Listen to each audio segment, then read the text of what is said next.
ही private sector में job करते हैं और एआई को अपनी नौकरी के लिए खतरा मान रहे हैं और साथ ही इनकम के दूसरे सोर्स की तलाश में हैं। अपने बढ़ते वर्क प्रेशर से अगर आप भी दबाव महसूस कर रहे हैं तो ये वीडियो आपके लिए है। इस वीडियो में हम आपको बताएंगे कि कैसे आप नौकरी में रहते हुए भी पीपीएफ में इन्वेस्ट करके अपना रेगुलर इनकम तैयार कर सकते हैं। आपको कितना निवेश करने पर ज़्यादा से ज़्यादा फायदा होगा, इन सारे सवालों का जवाब आपको आगे इस वीडियो में मिलेगा। नमस्कार, मैं हूं गुंजन मित्तल और आप देख रहे हैं मनी 9। दरअसल आज के दौर में बढ़ रहे वर्क प्रेशर और एआई की एंट्री से प्राइवेट जॉब में दबाव बढ़ता जा रहा है। वहीं दूसरी तरफ अब 40 से 45 की उम्र में एंट्री करने वाले एम्प्लॉयज को कुछ ऑर्गेनाइजेशन बोझ समझने लगी है। ऐसे में इन एम्प्लॉयज पर दबाव अधिक बढ़ रहा है, जिससे उनको इनकम की दूसरे सोर्स की तरफ देखना पड़ रहा है ताकि वक्त रहते फाइनेंशियल प्लानिंग के जरिए रेगुलर इनकम का इंतजाम किया जा सके। उसके लिए आपको पीपीएफ में इन्वेस्ट करना होगा। अब क्या है पीपीएफ, क्या है और इसमें कैसे इन्वेस्ट करना है, चलिए इसके बारे में समझ लेते हैं। दरअसल पीपीएफ को पब्लिक प्रोविडेंट फंड कहा जाता है।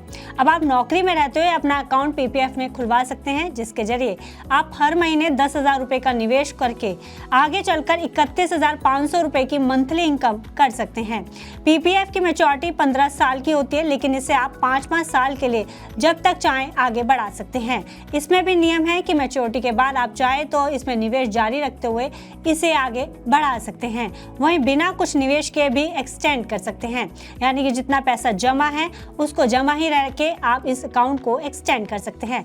मैच्योरिटी के बाद एक बार में 5 साल के लिए स्कीम को एक्सटेंड किया जा सकता है। इसी का इस्तेमाल करते हुए आप एक बड़ा कॉर्पस भी तैयार कर सकते हैं और आप आगे रेगुलर इनकम भी तैयार कर सकते हैं। अब समझ लेते हैं कि इसको कैलकुलेट कैसे करना है। चलिए मान लिया कि आपने 30 की उम्र में पीपीएफ अकाउंट शुरू किया, तो इसे 50 साल तक बनाए रखने के लिए आपको 20 साल तक निवेश करना होगा। इसके लिए मैच्योरिटी के बाद इसे एक बार 5 साल के लिए फिर से एक्सटेंड करना होगा। वहीं इसमें करंट इंटरेस्ट रेट की बात करें तो पीपीएफ में करंट इंटरेस्ट रेट 7.1% सालाना है। ये तो हुई बात पीपीएफ में निवेश की।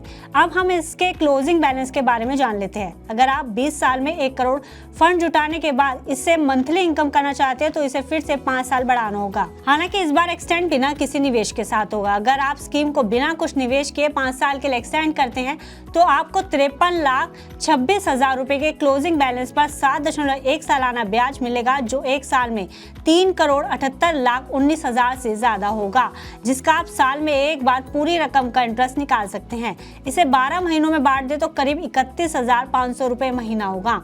वहीं इसको विड्रॉल करने पर कोई टैक्स भी नहीं लगेगा। ध्यान रखिए कि निवेश के साथ एक्सटेंड करने पर स्कीम पहले की तरह काम करेगी और एक साल में एक बार में पूरा पैसा नहीं निकाला जा सकता है। इसी तरह की फाइनेंस से जुड़ी अन्य खबरों के लिए देखते रहिए मनी 9।